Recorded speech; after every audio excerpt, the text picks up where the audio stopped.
So, There's one constant in business, and that's that things will F up.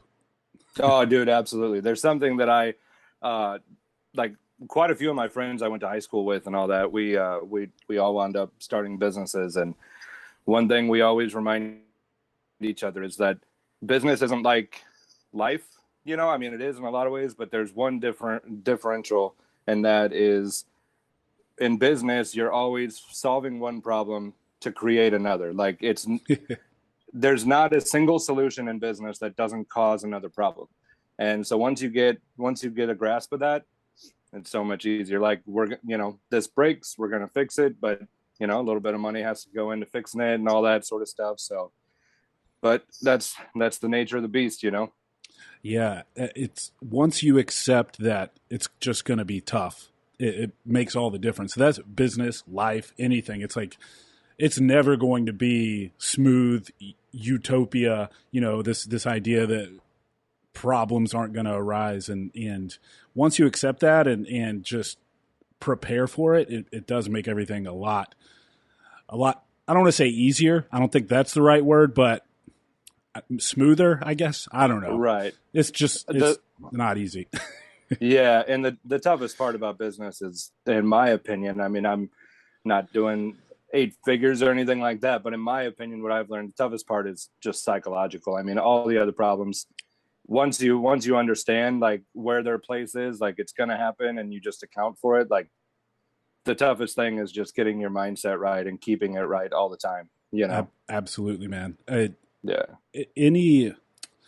Any of the major worthwhile endeavors in life, I think, whether it's your physical fitness, your business, your personal relationships, you name it, man. It's the psychological aspect is always the most challenging. It's Oh yeah. by far, and our minds are self-sabotaging so many of the times. It's like I I wish I could, convince myself to think a certain way about certain problems, and without a doubt, every single time I find myself in a certain pattern of thought, but slowly I start to get to self-awareness to be like, wait, you're thinking about it that way again. Let's remember last time and Right. try to approach it this way. Whether it's like keeping your cool and remembering to not freak out about something, or even parenting. I mean, parenting is the same way. It's like the level of patience you learn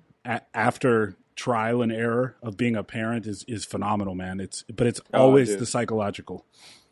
Well, and that's just it. And I mean, kind of what you were talking about with parenting, like the biggest thing is just to work on yourself, and just that concept is just so, I mean, it's a very niche thing, and that should not be a niche concept to work on yourself. In fact, like all growing up, my entire life, I mean, we grew up poor, and all that. Like it wasn't good. I mean, it was better than, a lot of stories and whatnot. I'm not saying it's the worst, but there was a lot that we went without. And I honestly, until I was in my 20s, I didn't even understand the concept of self-development, like Mm. at all. Like, I mean, I'm sure there were blips where, like, through school and stuff, that kind of taught a little bit, tried to, but that wasn't present in my life. And I think that that's common for a lot of people, Yeah, and just yeah. that one thing could change everything.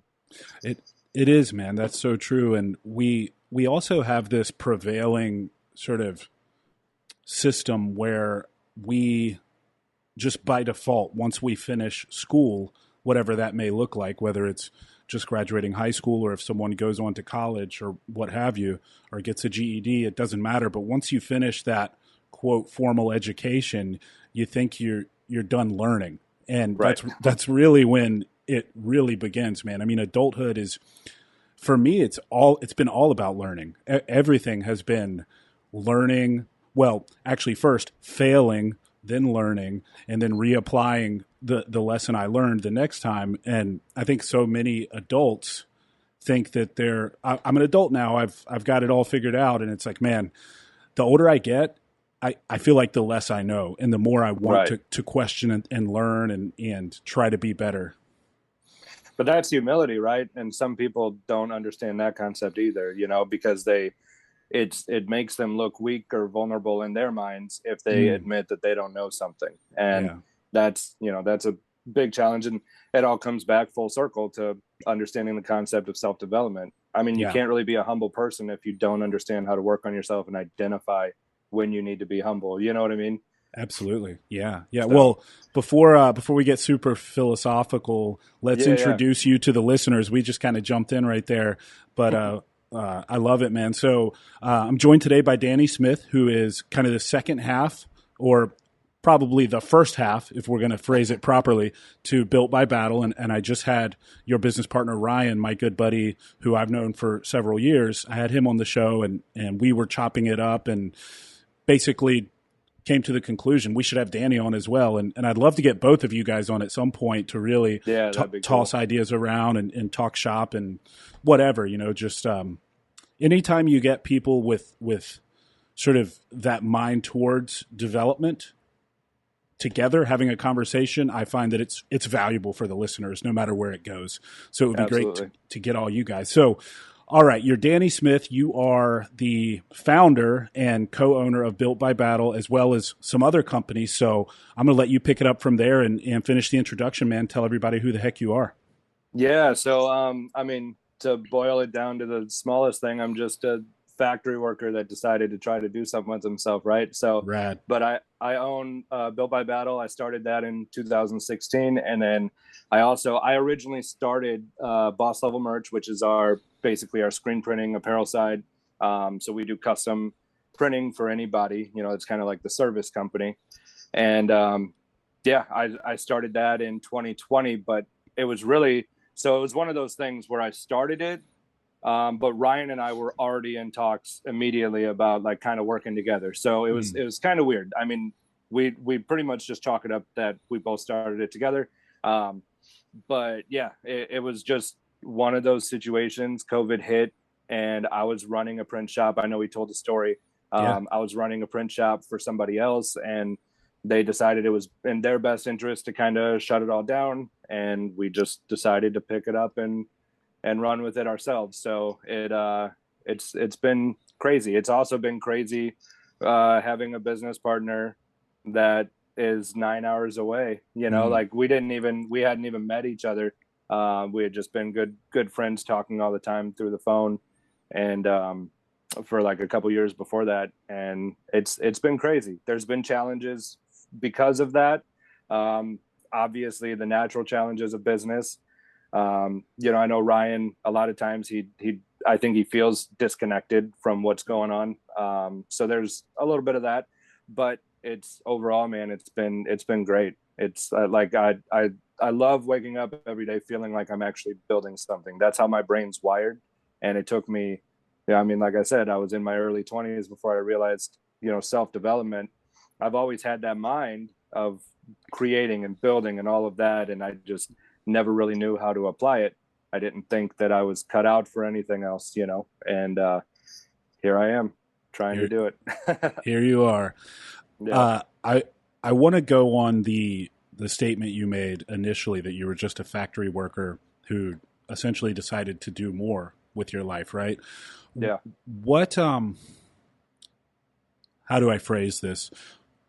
There are a lot of factory workers who don't decide to do more, right? So I guess my Right. question to you is what do you think caused you to want to pursue having your own business versus all the people who don't? Was there a moment in your life, an impact or a figure, a person, or do you think it's just this intrinsic drive that some people have? Um, I think, in my opinion, I think you're kind of, I don't know. I mean, I would like to say that I think you're born like with a certain personality trait, right? So like, I think this is a personality trait, but as far as I can remember, I was big dreams, big goals. I mean, when I was a kid, like, I mean, even when I was so young, where like it was action figures and stuff, like I was dead convinced that I was going to be Batman, like dead convinced. You know what I mean? Like, um, and so I would run around town on my black bike with my Batman outfit on and stuff, like preparing to be Batman when I was a grown up. And then it turned into music. I mean, I was in quite a few different bands, playing all over the St. Louis area and stuff. Had a couple, close calls on getting somewhere with it, but um, more or less, I just got out of that because of trying to find people that would focus on it and be more business minded. It's really hard in that industry. Same thing with tattooing. I did that for a little bit.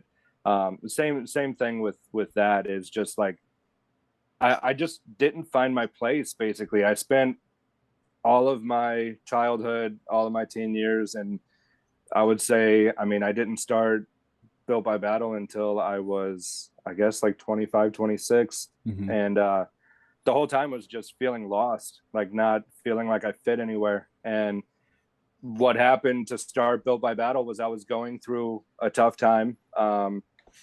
And it was one of those things where I was like, it was kind of like I was in a little bit of a victim mentality for a minute where I was like, I'm always the person people go to when they need help. I helped a friend get over drug addiction. He moved in and he was like, he found out he was having a child, and so he wanted to clean up, and I was the guy he came to. And so like I was kind of like analyzing my whole life at that point, and this was back 2014, 2015. And I was just like, I'm always that person that people come to when they need help, but I don't feel like I have someone to go to. I don't feel like I have that support system. So I was like, basically identified a problem that I felt was in society where like people don't have that. So let's create that. And that's really what it was. I'm one of those people that as long as I'm working on something bigger than myself, I'm able to stay out of like a depressed mindset and all of that. Cause the sense of accomplishment, the goals and hitting the goals and striving for it. And, it gets me out of bed every day. So for me, like that long-winded explanation, I think it's just really just the stars aligned for me. Like I figured out who I was. And I don't know how I became that, but I figured out who I was, and everything that progressed through my life from my childhood on up, it just all came together in the form of a business. And that's where like Built by Battle is basically me, like who I am, what I stand for in business form. So it's like the goal is for it to obviously always be bigger than me, bigger than one person. And yeah, man, that's what keeps me going. I really like what you said about staying out of a depressed state by working on something that you think is bigger than you. I Yeah, think that's great advice for anyone.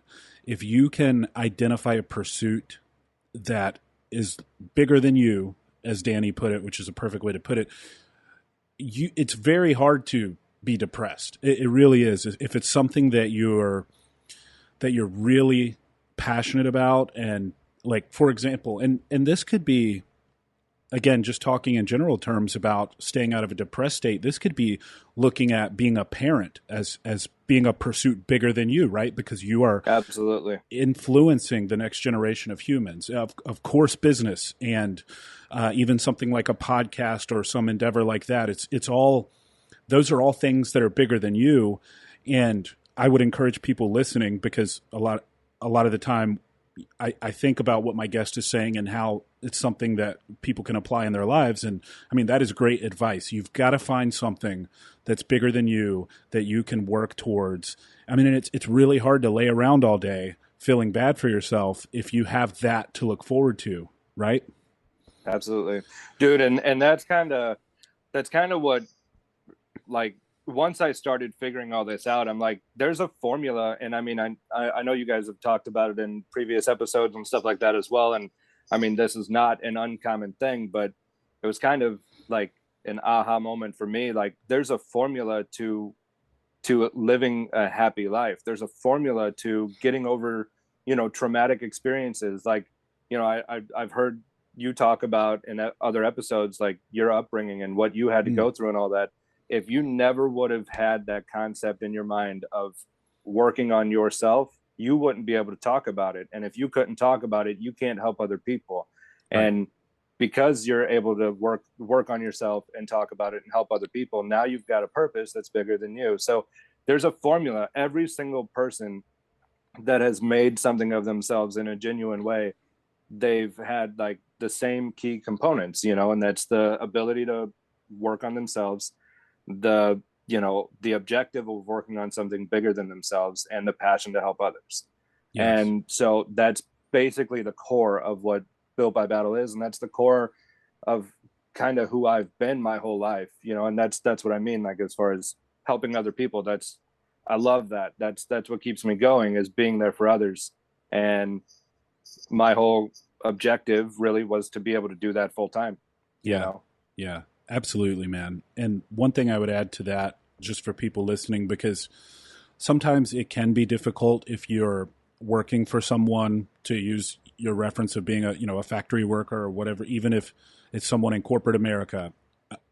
Just a small perspective shift can do your mental health so much good if you just think about, because it's easy to think I'm stuck in this job, I'm doing it just to make money. It's this vicious cycle: get up, go to work, come home, go to sleep, go back to work, and I'm miserable, whatever. And you're thinking about it from the aspect of you and how it's affecting you. If you just think about what the work you're doing is doing for others, again, to go back to what you said, helping others, doing something larger than yourself, it really is a good way to find more drive and more purpose in what you're doing, even if it's flipping hamburgers at McDonald's. I mean, you're making food for people. You're providing people nourishment, albeit not the most healthy nourishment, but still, I mean, you're creating value in the world. And I think if you lose sight of the fact that you're creating value in some capacity, it's really easy to get down on yourself if you're just working a job somewhere. So I would just add that, because I've experienced that. I did the Yeah. corporate grind, and, you know, hated putting on the button up and the tie and all that stuff. But then I would remember, oh yeah, the work I'm doing is putting other people to work so they can make money to support their families, and so then it all shifts. So that's a great perspective, man. I love that that's what you're all about. I did want to ask, so Ryan told me essentially the meaning behind Built by Battle. We're all essentially built by the battles we go through, and that can be all kinds of things for all kinds of people. What was yours? Depression. So that's why, like, Built by Battle is my battle. You know what I mean? Like, um, figuring it all out. I mean, growing up, dude. Mm. I mean, I was 10 years old the first time I tried to kill myself. Oh, Um, wow. Jesus, and dude. I know it's heavy. I I didn't know we were gonna go there, but I mean, I'm a very transparent and open book. Like, I'm a very transparent person. So, uh, but yeah, dude. I mean, it was a lot of stuff that I went through growing up, and I don't know. I mean, I don't know if you want to call it like demons or something, but I carry that stuff, and it's just that, in my opinion, that's kind of like the ultimate thing, right? Because if you're not working on yourself, if you're not doing these things, it all leads to that battle. It all leads to that, where you give up on caring about your own life.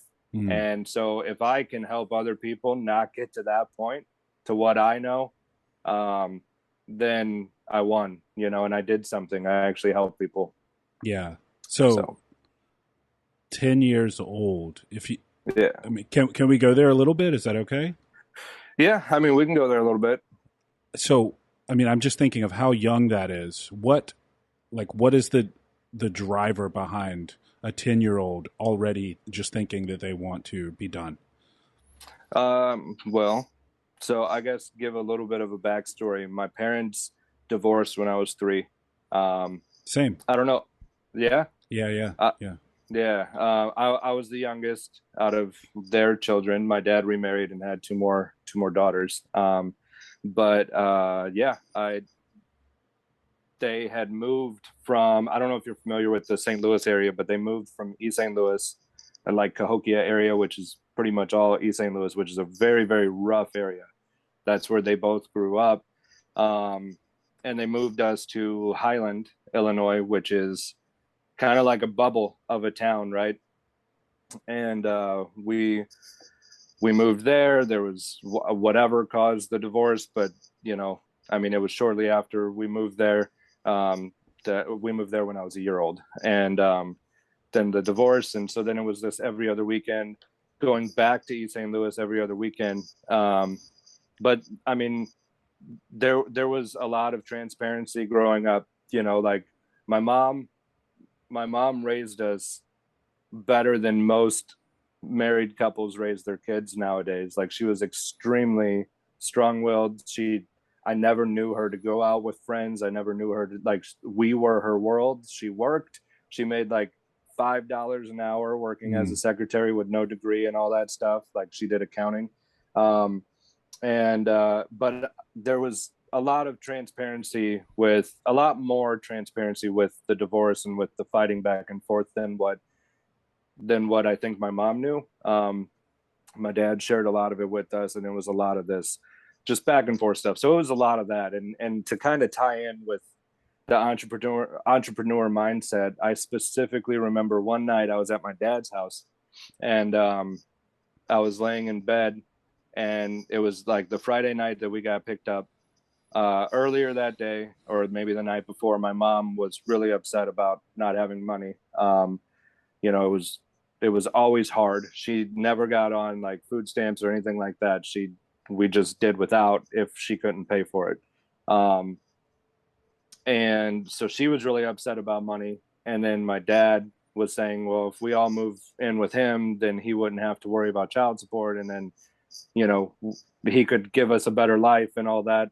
And I remember having a dream that night where I was like some like famous drummer in a band, which is funny because I don't play drums, I play guitar, but I didn't play anything then. But I had this dream that I was this famous kid in a band, and I had all this money and everybody was fine and I could help them, And so that was probably like a profound moment in my life, to kind of make me feel like I'm obligated, not really obligated, but my mission is to try to help, that's kind of probably where that stemmed from. Cause I think I was probably 7 or 8 at that point. Yeah.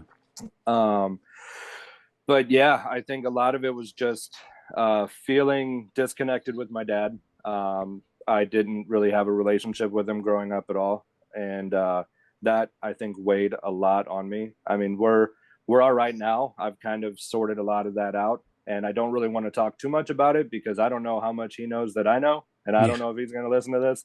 Got it. But yeah, so I think a lot of it was that, man, honestly. And, I don't know. I just felt very worthless because I felt like I couldn't ever achieve his love, and his approval.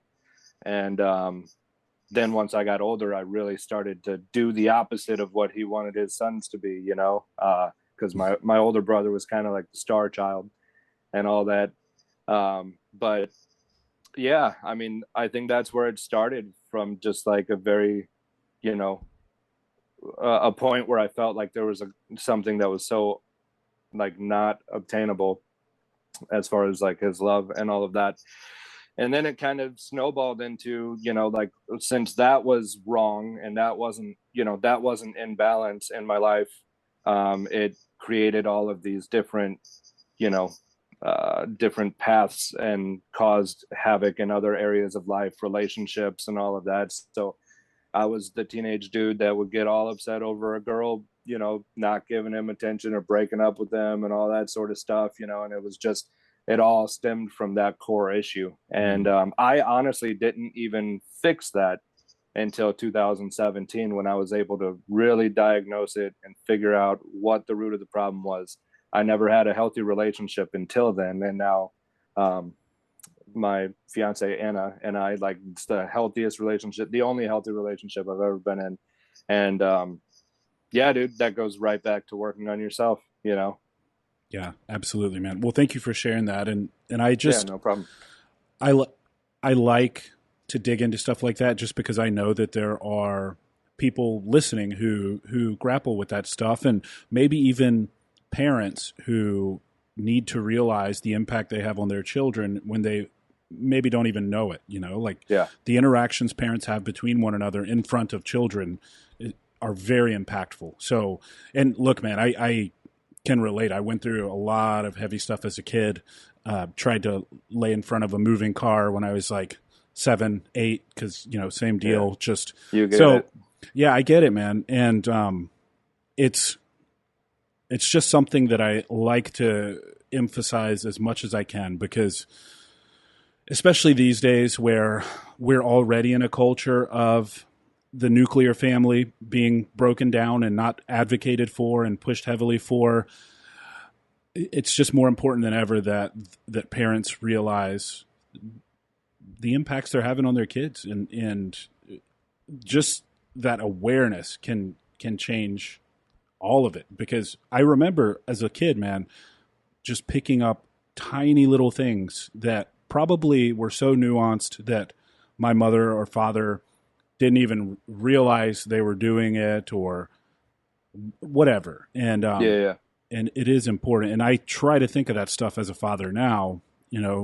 We, like any married couple, we have our, tension over issues here and there. And, thankfully we don't argue much, but even if we are trying to decide where to eat or something like that, and I'm like, oh, you choose. It's like, all right, let's show Carter a healthy interaction here. And, but, Right. yeah, it's important stuff, man. So, and that's what drives the brand now. So, Ryan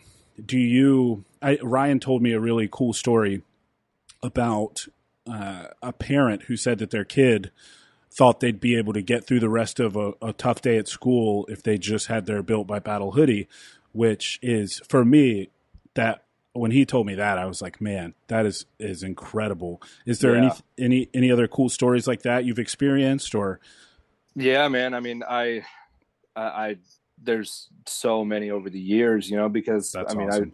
I launched it in 2016, but it's like Ryan had said in his episode, I haven't ever been able to really full-time focus on it. So it comes like I focus on it. We do some releases, we do the stuff, and then I have to work and make money. And, Yeah. because I mean, like I said, I come from factory. I worked 4 jobs just to come up with the money to like start Built by Battle. I worked 4 jobs, 3 part-time jobs and a full-time job. Um, but as far as stories, man, like, I mean, I've had so many people tell me that, Built by Battle or even just talking with me, like, has kept them from, like killing themselves, or kept them from, inspired them to stop doing drugs and all of that. I don't really want to go into too much detail, but there was this one guy that reached out of nowhere, just saw that I was the owner of Built by Battle, and the name sounded like something that could help him. He was literally living in his car and was like wanting to end his life, and I was the last person he was planning on talking to.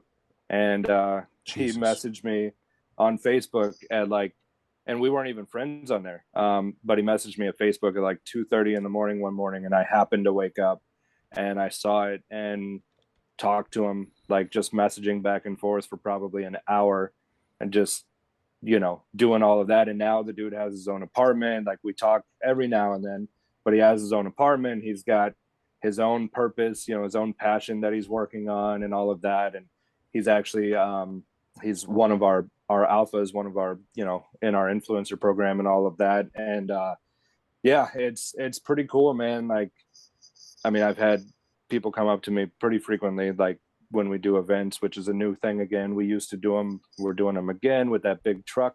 Yeah, that thing is sick. Yeah, dude, it's nuts. I can't wait to do more with it. But yeah, it's I don't even know, man. It's awesome to see that people receive it. And what's funny is when I first started Built by Battle, all of my friends told me that the name was lame as shit. Like, they're like, this is the goofiest name. It's so stupid. Like, everyone, there was only like one person, one of my friends, that actually liked it. And I decided just to run with it anyway. And now it's one of those things where it's like self-explanatory, and so many people get connected with the brand just off the name. Like, they don't need anything else. And I thought that was really cool. Well, hey, look, there were plenty of people who said that Lions Not Sheep was a stupid name too. So Right. and Yeah. he's doing just fine. So Oh yeah. I'm glad you stuck to it, man. I mean, there's another lesson there that I hope people take. In you're always going to have naysayers. I mean, there's never been a valuable thing I've done in my life that people didn't tell me it was a stupid idea, or oh, that's not going to work. Why would you even try that? That's a waste of time. Hmm. Those are just people who suck.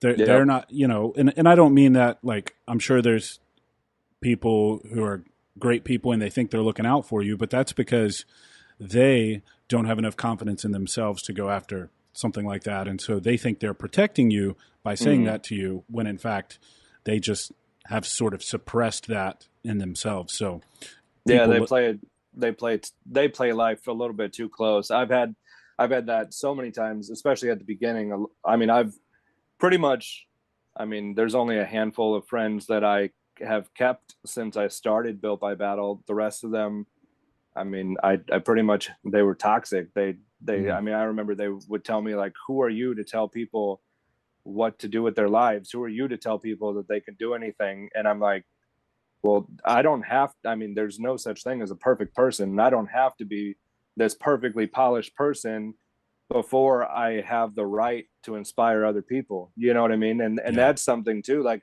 that's why I started that off saying that I'm just a factory worker that decided to do something. I'm nobody special. You're nobody special. You know what I mean? Like we're just people that are doing things. That's it. yeah. You know, Well, anybody can do it. the best advice comes from failure anyway. You know, Absolutely. I've learned the most from screwing up. And Oh yeah. it's funny to me when I get messages from people trying to point out some flaw or something I did, I'm like, yeah, dude, I'm not perfect. This is literally what I talk about all the time is you can't be afraid to fail and you just got to go for it and you'll fuck up and then you correct and then you keep going. And it's just funny to me that people think that that is even an obtainable goal. Like you said Right. earlier, you're not some polished, perfect person. Who are you to give advice? If we only took advice from perfect people, we'd have no advice. Exactly. And So, and and it's also one of those things like, I mean, like someone like Andy Frisella. I mean, I attribute so much of what I'm doing to him, right? Because the MFCEO project mm, like changed my life. That's what taught me.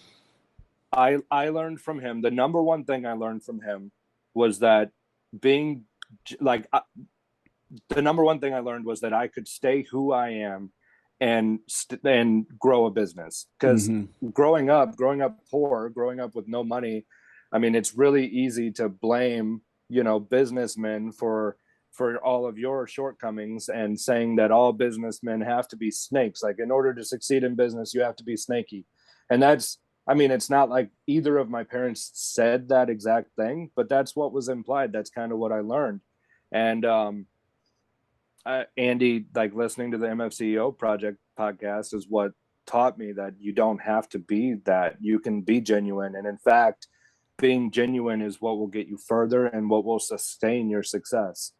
So learning that, like completely changed everything for me. And, just like with Andy, I mean, when he first started that podcast, he didn't know what he was doing. He admitted it. Like he was just winging it. And look at what he's built. And I mean, he's changed my life. And I guarantee he's changed others. So oh you yeah, don't have to wait for permission. You don't have to wait for somebody to convince, or to tell you that you're able to do something. And a lot of these people, I think they put people like Andy on a pedestal. Like he's one of like the sole people I could say like dramatically changed my life. And I mean, I've talked to him like twice in person. I've met him twice, and like he's still just a person. Like in my brain, I don't put these people on pedestals. Like they're just people doing things, yep, and that's all I am. yeah. It is interesting how people do that as though they're not just like you, and Yeah. it's it's true with the MFCEO project. I was listening to you as you described it, and I kind of experienced the same thing. So I started my first or opened my first bar location right when the first episode dropped of MFCEO. So as I was building that bar business, I was listening to every episode as it came out, and it really helped me shape the culture of that company and how I approached business. But like you said, it also showed me that entrepreneurs or businessmen, or whatever you want to call it, business owners, don't they can be dudes with t-shirts and backwards hats who don't have the Yeah. best grammar and are just good salt of the earth people, like you Yep. said. And I think that has really been a culture shift created by guys like Andy. A lot of times, some of the best business minds I'll encounter are dudes who are wearing flip flops and t-shirts, and because that stuff doesn't really matter. And for whatever reason, I think for me growing up poor as well, it was sort of this phenomenon of that's the other, like that's not something you'll Yep. ever be because you're this. And it's an unfortunate way of thinking that kids can fall into, especially coming from backgrounds like that. And, my hope again with doing this and talking to guys like you and all the other dudes I've had on, and females, women, ladies, whatever you want to say, is to show kids that, like, especially in America, dude, you really can just get after it and do whatever the hell you want. No, absolutely. Yeah. And so that's been a big lesson I've taken just over the past, gosh, when did I start that? 7 years ago, and selling that business, watching other people do that. And it's like, oh yeah, we are really all just the same. And it mainly just comes down to who's willing to work the hardest, put their head down Yep. and push, Yeah, So, absolutely, dude. Yeah, no, that's crazy that you started your first bar, like, because it's there's so many people that it seems like it all started like that hmm 2015 yep. area, like just all around there. Like that's crazy. Yeah. Yeah. It's wild. I mean, it was just serendipitous timing for me.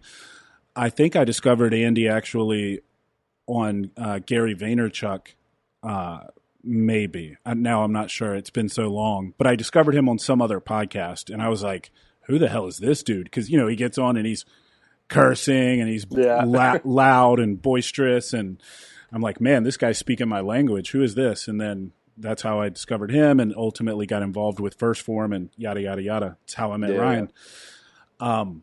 But yeah, it has been this really cool sort of wave of business owners, entrepreneurs, whatever you want to call it, starting from 2015 kind of. And gosh, we're coming up on the better part of a decade from that point, which is really cool to see what people have built too. Right. So with Built by Battle, and I know you have boss level merch as well. Yeah. What is the vision? What is the plan for where you see it going? And you don't have to hold back. Tell me the real vision. What are you trying to achieve here? Well, with Built by Battle, man, I mean the goal, like, is really just to bring core values, like to help contribute to bringing core values back to the masses, like like to shift society back toward understanding that you have to work for what you want, Mm, and putting in the work, working on yourself. Like I said, like that's a huge thing. And um that's very, like, most people don't even talk about that one thing. Everyone that is successful understands that you have to work on yourself, but people aren't really talking about, like, that, like, just the concept of working on yourself. They just assume that everyone has like at least understands the concept, and so many people don't, in my opinion. um but then, yeah, man, just to inspire people to just keep pushing forward, like, like sometimes that's all people need, is just a little bit of encouragement to stay on the right path, or to get on the right path. And people don't have that. There's so many people that live these lives, like whether it's struggling with drug addiction, or struggling with mm, like just depression and stuff like that. And we just need we need more community on a bigger scale, not these little micro communities. We need stuff where it's like, I don't really care politically, I don't care like where you're at, like if we all work together, working on each other, and like working on ourselves and working on each other, we're gonna end up in a better place. I don't care about the politics. you can, I mean, I have my own opinions, but like, it's more so like, these are the fundamentals of what we should be doing as a society. And that's what needs to be brought back. You know, the fact that most people don't even know their neighbors' names, like the fact that most people are afraid to ask what their neighbors' names are, Hmm. um, Yeah. is a problem. And we need to change that. And so, big scale, Built by Battle is the purpose of Built by Battle is to improve real mental health, not what everybody's calling mental health, where it's take this drug to fix that, take that drug to fix Mm. this. Yeah. Like, stop that. Actually find the root. You know, so many of these, like what they call a diagnosis, is really just identifying symptoms. It's not actually diagnosing the root cause. There's no root cause analysis. Most of the, I mean, like with my case, like, I mean, I've been on antidepressants and I'm not knocking them. If, you know, consult with your doctor, do your thing. But for me, I could still be on those right now and be working a job that I don't like, that's not fulfilling, that, you know, is perpetuating this circumstantial depression. I think for me, most of it was just circumstantial. I wasn't living out my potential, you know, So like, go go ahead. ahead. I was just going to say, you think that coming off of antidepressants was a big contributing factor to what allowed you to go for it and pursue Built by Battle in some Um, capacity? Well, to be honest, the only time I was on antidepressants, it was a very short time. It was like a 3 month window, and it Okay. was Okay. when I was going through this deal I was going through right before I came up with Built by Battle. Mm. Um, and the doctor actually, whenever I went in there, basically what it was I was in a very unhealthy relationship, and I changed jobs, I bought a house, I did all these things, and in my opinion, I was extremely manipulated. Um, but yeah, and so I was left like with like just all of this stuff, an empty house, someone that has depression, suicidal issues. That's not a good place to be. And so I knew I needed to do something to keep myself going, because I care about, you know, other people.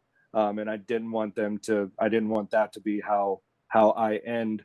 Um, but yeah, so I went and I got on antidepressants, and by the time the third month came around, the doctor, I had come up with Built by Battle. I had started like figuring all this stuff out, and I was working on things, and I was like, you know, I don't know that I need these. And the doctor was like, yeah, I mean, the only reason I gave them to you was because like you told me what you were going through, and I knew that once you got past that, you wouldn't need them anymore. And I'm like, well, that's kind of weird, for one, that I would be prescribed something that's like changing things in my brain, just for something you said you knew I didn't need. But also, like, it was just, I don't know, it was just one of those things. Like, I had realized so many different things, and I'm one of those people that tries not to get on medication to begin with. So I was trying to find a reason, I guess, to not stay on them. But yeah, man, I mean, it was kind of an experimental thing where I was like, let's see how this goes with this Built by Battle thing. And I mean, it's kept me going. Like, I mean, I have my down days, but man, I don't feel like that at all. Like, the way I was my whole life before was never like, it's never been like that since. Yeah. Purpose is a hell of a drug. Yeah, dude. And that's another thing, man. Like, people don't understand the concept. Like, we're not taught these things. We're not taught that like we're creatures of purpose. Like, we have to feel fulfilled. If we don't, we're gonna be depressed. It's gonna, like, the lack of something is gonna cause like the focus to be on something else. So if you have the lack of purpose, you're gonna be focused on that sinking feeling of not feeling fulfilled, and it's gonna cause depression. Yeah. Um, Yeah. It's really hard to be depressed or even have the time to think about how you feel in that regard, to be honest, if you're working long hard days and you just come home and you crash. If you're always working towards something, yeah, it and again, that goes back to what we started with, having something bigger than yourself, because that'll motivate you even more. But there's something to this idea of having purpose, but having tasks to work on, always having a plan to execute, making sure that you're ready for the day and you know you're going to go from this to this to this to this, that Right. is so effective at mitigating depression or whatever you want to call it. And there's a lot of evidence that levels of depression are extremely low in more like indigenous people or people who live more off of the land, who maybe homestead or what have you. There's a documentary called Happy People, which is about, are you familiar with it? I've heard of it, but I haven't watched it. No. It's it's Russia, but it's like Siberia. It's like super north. And these are people who live, I mean, they live very much off the grid, almost, I guess not really nomadic because they live in a village, but they're like reindeer, subsistence, like they herd reindeer and then they hunt. I mean, it's just, they're the happiest people ever though. And they live this really hard life where they have extreme winters and they're scraping to survive, but it's because that takes all their time. That's all they're focused on. That is their purpose. That's what drives them every day. Yep. And it's the same thing. You know, they don't have time to be depressed. They're not sitting around swiping on their phone for hours or watching Netflix and all in their head. They're like, no, man, I got to feed my family and we got to get ready for this blizzard that's coming. You know, there's something to that. And I think that's a big reason we see so much depression today in modern society is we have it too good, to be quite honest. We are too comfortable. And when you're comfortable and you have no problems, man, you're left to, what do they say? Idle hands are the devil's playground or something like that. I don't know. Something like that. Yeah. Yeah. Yeah, man. And like, yeah, I mean, that's what worked for me. I mean, I'm not saying it would work for everybody, but try it. Yeah, exactly. Like, I mean, for me, so the way that I really started learning how to work on myself and understanding it, and I mean, I don't know do we have time for another dark story? Yeah, we can do whatever the hell you want, man. Right, we got on time. So this is, you know, kind of something that I've shared before that has seemed to have meant something to people, but so a friend of mine wanted me to go to the gym with him. I used to go to the bar like all the time. I wouldn't call myself like really an alcoholic. It was just live in a small town, nothing else to do. That's what you do, right? Yeah. So I mean, I drank like a fish, but it wasn't one of those things where like, I mean, I do that with everything. Like water now. Yeah. But like, it was one of those things where I actually used to get paid to bring people out. So I get paid like $300 a night to bring like 100 people out to the bar and stuff like that. Like I would just be able to bring people together. It's one thing I've always been able to do back whenever in high school. I worked at a little pizza shop and I always made more money working one weekend a month, setting up shows for bands, because I would always bring people together. And so I'd make more money in one day for a show than I would all month working at the pizza place. But no, so my friend wanted me to go to the gym with him because he was ready to start working on his fitness and stuff. I had never really worked out before, and I decided to go with him because he was a good friend of mine and I didn't want him to go alone.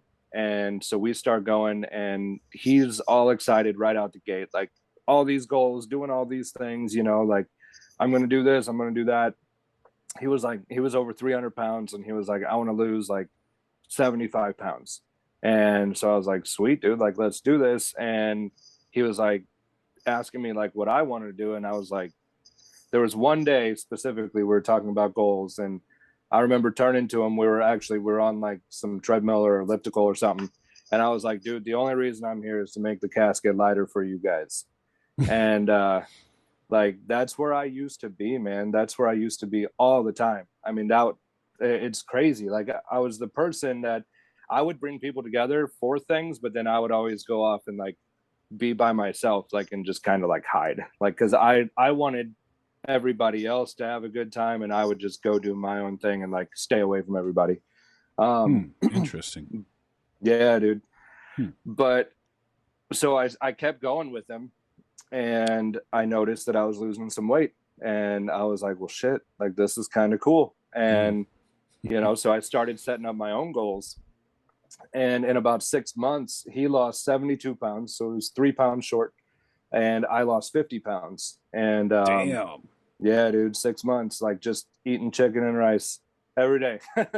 Chicken. And I mean, this was like back in like 2012 and like 2011, 2012. And yeah, we just hit it every day. We were doing two-a-days every single day, 7 days a week.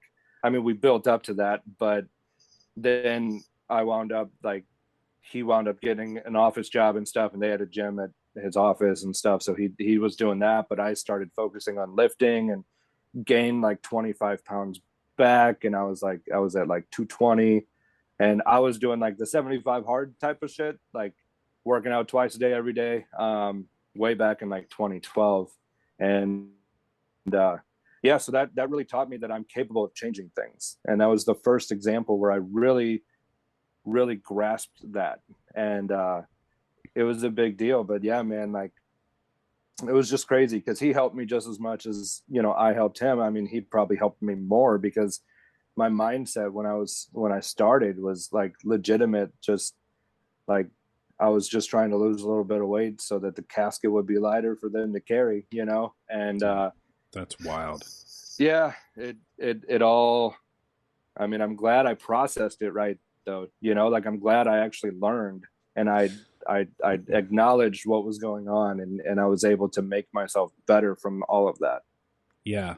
Yeah. It's so crazy that you phrased it that way. You realized you could actually make a change. You had the power to actually do that because for me it was a very similar experience. I was the first time in my life, and I'm talking about the gym. Yeah. When I first experienced the gym, it was the first time I ever had any real control on the outcome of a scenario because I had a abusive parents and all this stuff, and it was just terrible. And when I was 15, it was the first time I worked out, and I was hooked immediately because, like, wow, this is directly proportionate to the amount of effort I put in. My mom can't steal it from me and sell it for drugs. It's Yeah. mine. This is mine. This is my accomplishment. I have the power here. And it was very, very big for my confidence and everything. And not just with how I looked or any of that crap. It was how I saw myself because now Yeah. I'm someone capable. I'm someone who has the ability to do and be something, which was just super powerful. And again, going back to hopefully some parents are listening to this, hopefully some young people are listening to this, but get your kids working out and get yourself working out, and you'll be blown away by just how moving your body, experiencing some physical struggle, all of that stuff is just so good for your psyche, man. Yeah. Yeah. Since I got into business, I kind of like my schedule has been all over the place, and it's been so much easier to make excuses. And I'm the laziest person I know. So it's I have fallen off a little bit with it, but it's the lessons are still there, and what I learned from it, I mean, I apply to other areas of life, and I definitely intend to get back on track with fitness. I've been dealing with a little bit of some health issues as well. And once I'm good again, I definitely plan on hitting it hard. But yeah, man, like people undervalue that. They overlook it. People, I mean, that's it's so funny because like life is hard. Like the animalistic side of life is, it's hard. Like there's a struggle, and life is nothing but struggle, but it's also way easier than most people make it. Mm, Like if you that's just true. do the fundamental things. I mean, our society complicates things so much, and it's not that hard. And I don't know, like even just communication, like the reason we're in this fucked up world that we're in, where we're leading, or we're leading ourselves into like a freaking dystopia, is just all of these individual conversations, all of these individual interactions, which is just a psychological exchange between people, like multiplied by like, billions and trillions. Hmm. And it just happens to be that the majority, the average, has been like an undertone of negativity. So like, I look at stuff like that, and I know that This is why I don't do drugs because I get very philosophical without any of that. But like, if people would just choose to react differently when they're out in public, like just a little bit, like change it 25% of the time, where instead of honking your horn or flipping the person off or not putting the cart away or, whatever, like just do the Yeah. thing that's positive 25% of the time. If everyone would do that, we would completely change course. You know what I mean? Because the only reason it's society, it's not the world, it's not the planet that's causing everybody to be this way. It's literally the one thing humans can control, and we're not controlling it. Like we're choosing to go down this path of negativity. And I mean, if people would just understand, but again, we're not taught this stuff. Like, so it's Yeah. hard to understand something you're not taught. So. Yeah. You make a good point, and I just had an experience that I was thinking about when you were saying this, and I reflected on it more afterwards, and I came to the conclusion that. So I'll tell you what happened. I had a meeting at a coffee shop, and when I pulled up to the coffee shop, I noticed an old man had his hood up and kind of scratching his head, trying to figure out what's going on. So I stopped and asked, if I can help, what's going on, and he just needed a jump. So I gave him a jump, and then I went inside and had my meeting, and it's just kind of like normal. I live in the South too. That's just how we are down here. It's kind of the same in the Midwest, I'm sure, to a large extent, especially rural. And you see somebody who needs help, you just help them out. But when I had my meeting and got home, the person who I had met with, one of the people who I had met with, made a social media post commenting on how awesome it was that I did that. And I appreciate it. I said thank you and all of that. But I'm also thinking to myself, man, we've gotten to a point where just that simple thing, just helping out a dude who needs a jump, is this amazing thing, noteworthy of commenting on, Right. when it really shouldn't be. It should be what anyone would do in that scenario. Just like if you're saying, wow, they put their cart back. It's like, well, they're supposed to. That's like saying, that's like commending me for just making sure my kid eats. Like, no, that's my job. That's the minimal requirement, And I was thankful I was flattered or whatever you want to call it. Like I appreciated the post she made, but I was also like, man, that's where society is now. That shouldn't even be a big deal, but it is. Right. No, dude, that's absolutely true. And it is crazy. Like, living in a small town and all of that. And this is where, I live in the same town we moved to when I was a year old, so this is, all I've really known as far as like home. But yeah, man, like I've traveled all over the place, and it is crazy how, I mean, there's a reason why this feels like home, in my opinion. Things are a little bit slower. People treat each other a little bit better. I mean, not a lot. I mean, you still have people that want to be assholes, and but yeah, it's just crazy because everybody, especially if you look at like politics and stuff like that, everybody's complaining. We got that part down. We have no lack of complaining about what's going on or about what's gone on in the past or anything like that. But like, we need to be doing something about fixing it. And yeah, we could talk about these big changes that need to happen, and that's important too.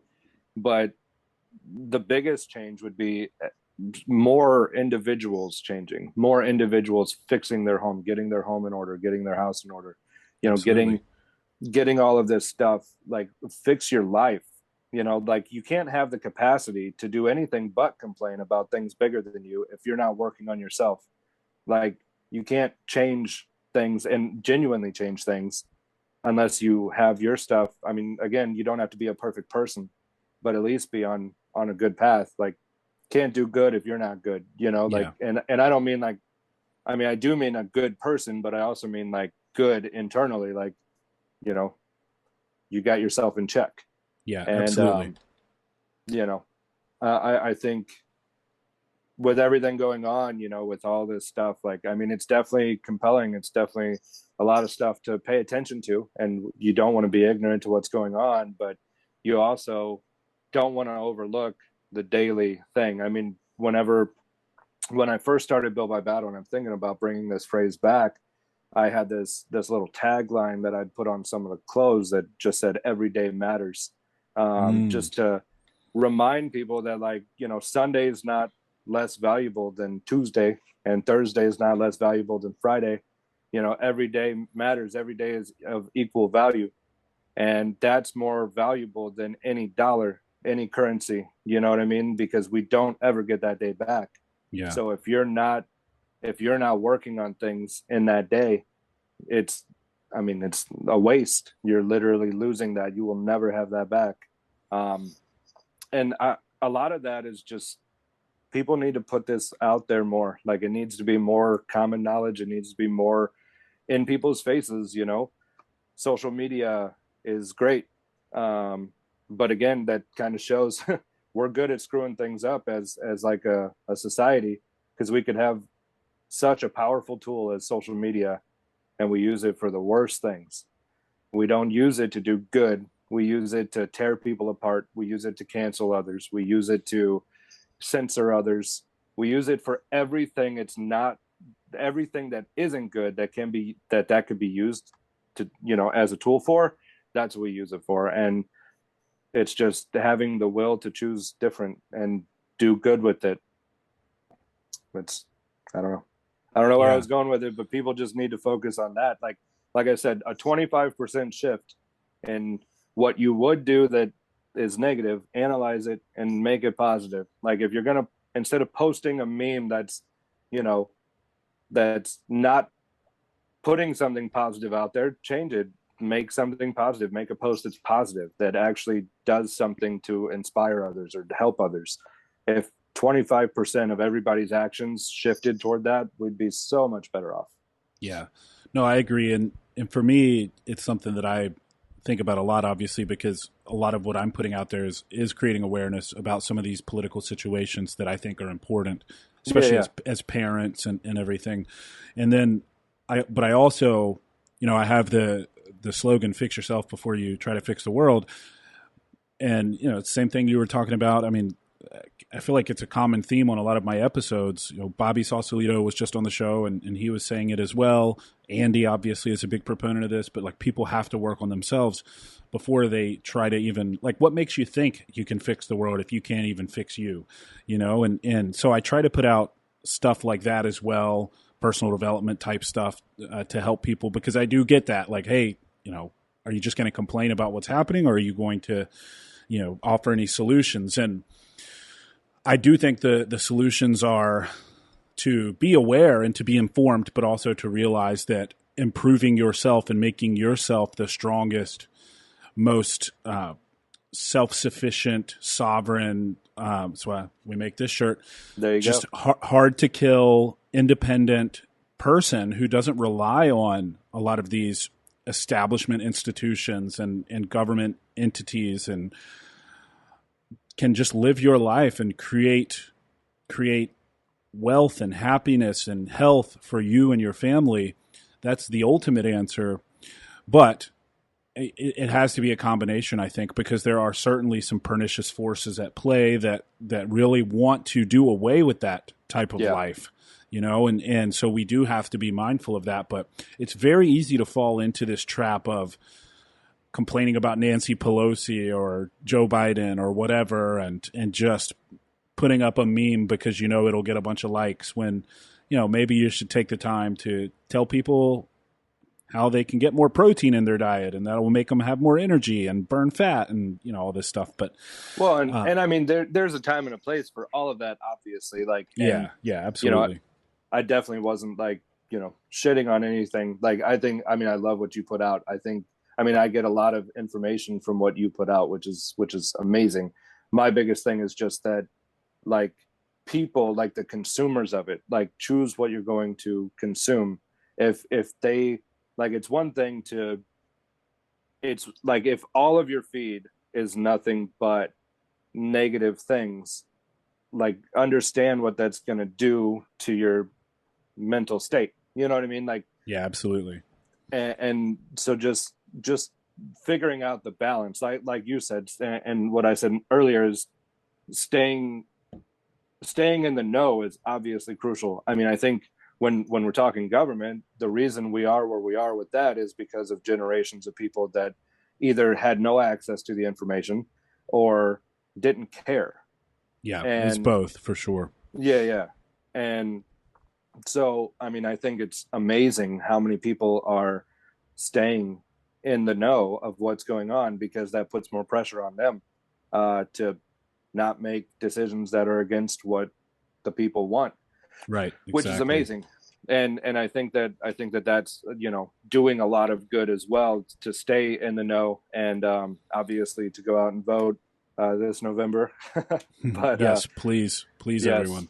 have to throw that out there. But for But me, I no, see it as kind of I want to be able to just hunt and fish and be with my yeah, family and work out and do all the things that I love, but also those things could slip away if I'm not careful about being mindful of what some of these corrupt, disgusting people are trying to do to what we have here. So, but it is, man, it is very weighing on your mental health, talking hmm, about this stuff all the time. That's why for the podcast, I try to have a nice balance of maybe someone who's political, but then an entrepreneur, or someone who's just yeah. crushing it at life. And that's essentially the kind of the two types of shows I do. And then Oh, some of dude, the, absolutely.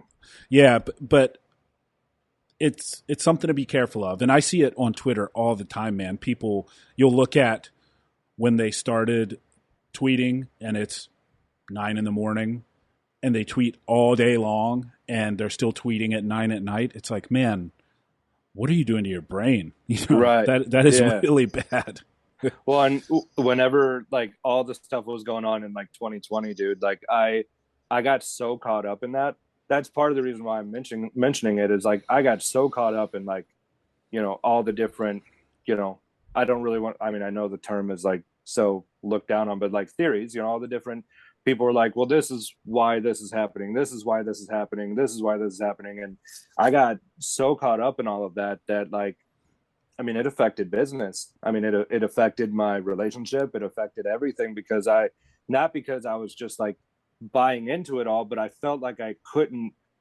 I needed to learn another angle. Like, Yeah, well, yeah. what about this angle? Like, this could be what's going on. And what eventually got me to step away from it. I don't know if someone told me this or if I just realized it, but like, we only know what they want us to know, and and most of the time what they want us to know isn't even the truth. So it's just it's really one of those things that the thing you can control is you. The thing you can control is your mental health, Yeah. your physical health, like obviously if you're able-bodied and all that sort of stuff, but like the general population, that's what you can control, so control that. And because, I mean, for one, a society of people that can control their own mental and physical health is a strong society. So if you want to combat it, if you want to contribute to combating what is going on, work on you, like work on yourself, and fix yourself, undo the things that have been done to you.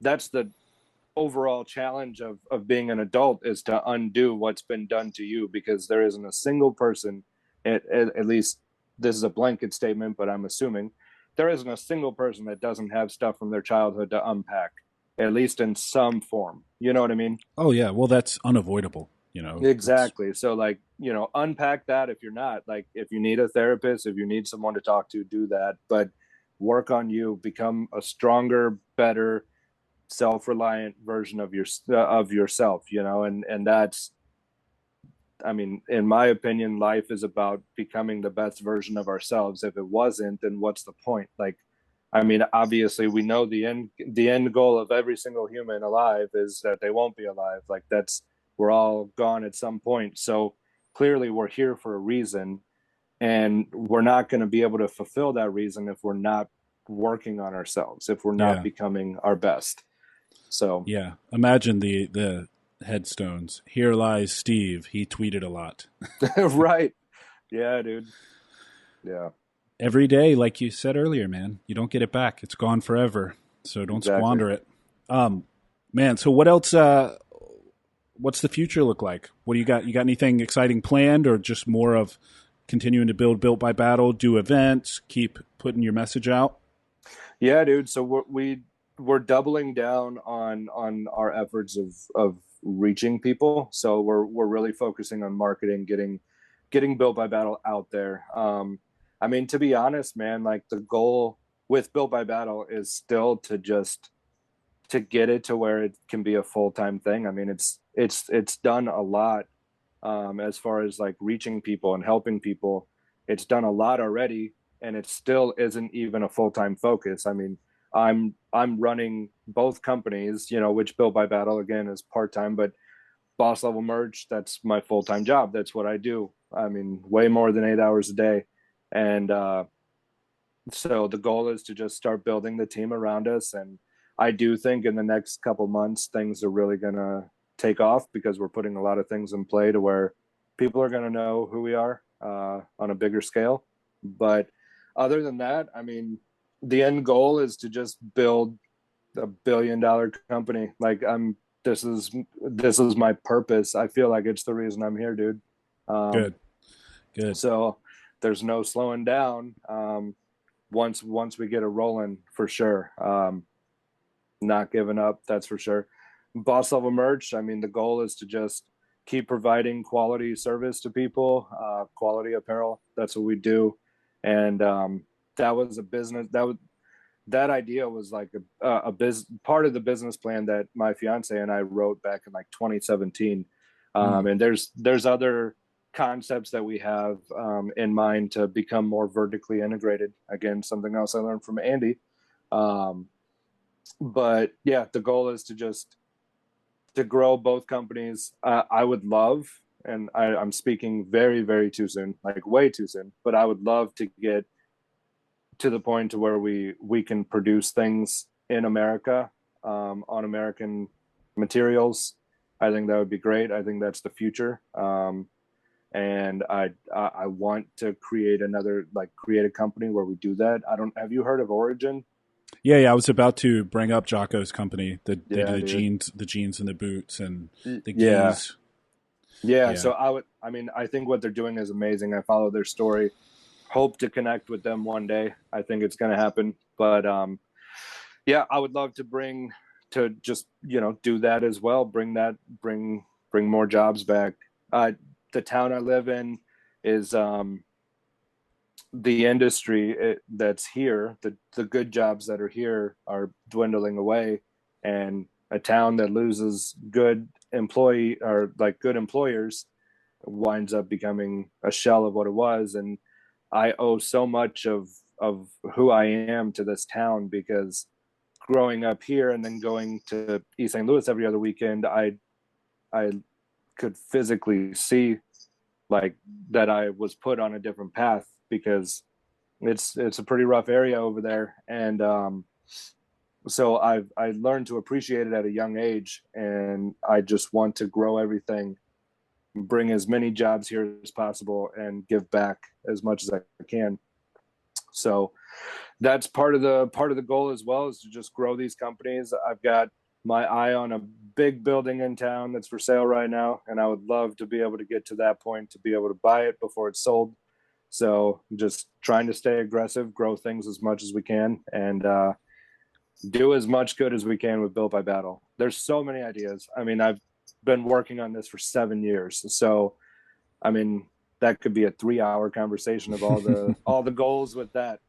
well, I love it, man. You're clearly driven by purpose, and you have a noble purpose. And I love the fact that you want to bring actual textile manufacturing back into your town. I mean, I love what Jocko's done, or all the guys involved with Origin, what they're Mm-hmm. doing. We need more of that. We need more American autonomy, and I, I know you'll achieve it because, like I said, you're driven by purpose. When someone's driven by purpose, it's a totally different animal. And I'm going to ask you one question. I ask everybody when we wrap this sucker up. Believe it or not, we've been jamming for it must be close to an hour and a half or something. Nice. So we'll have to maybe an hour and 15. I don't know. We'll have to definitely get you back on. Like I said, I want to have you and Ryan on too, and we'll just shoot the shit. But anytime I have someone on for the first time, I ask them this question: if you could give, and gosh, I feel like you've already given a ton of great advice, but as far as one piece of advice, especially considering the context of the America we live in today, what piece of advice would you give to young people coming up? Like 18 to 22 is what I usually say, that age range, just coming out of high school and all that. Well, my answer normally for a question like that is keep pushing forward. But honestly, it would just be to work on yourself. Don't overlook working on yourself. It's almost like, like I don't know, like anything like that's kind of, a lot of people attribute that to being like the boring thing, right? And it's also the thing that makes you feel like you're the most vulnerable. But don't overlook working on yourself. Everyone, especially that age range, I mean, you got stuff to unpack, you got stuff to work through. Don't buy into, your early 20s has to be spent being drunk and partying the whole time. Like, get to work, but that doesn't have to be on a business or, like working your ass off at a job, all this overtime.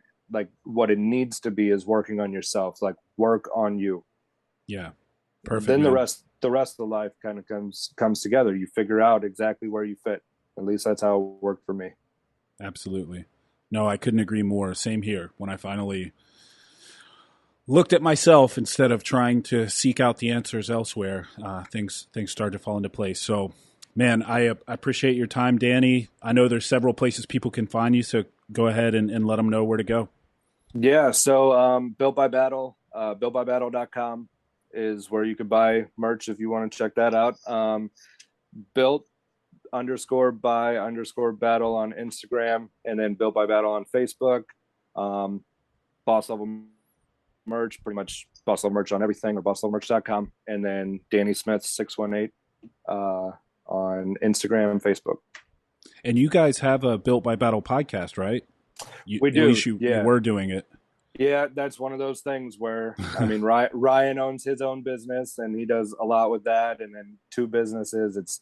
We really do want to get it going. One thing and I don't even know if he's mentioned this or anything, but one thing we've thrown around is that truck is huge and you could fit quite a few people in there and a lot of equipment. So we've kicked around the idea of turning that into like a mobile podcast. I don't know if we're going to do it, but man, that'd be pretty sweet.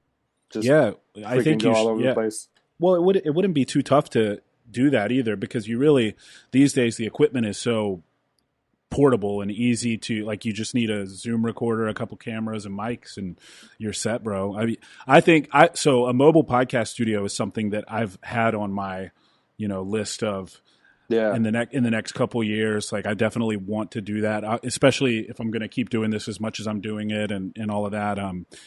I was thinking like a Sprinter van or something, but I mean, you guys got the Mac Daddy. That would be sick to set that thing up. Yeah. I think you should do it, man. Stop fucking around. Right. All right, man. Well, Danny, I appreciate your time, brother. Everybody go check him out. Look at Built by Battle, Boss Level merch if you need merch for your company. And we'll get you guys both back on here again soon. Until next time, though, everybody, keep your minds free.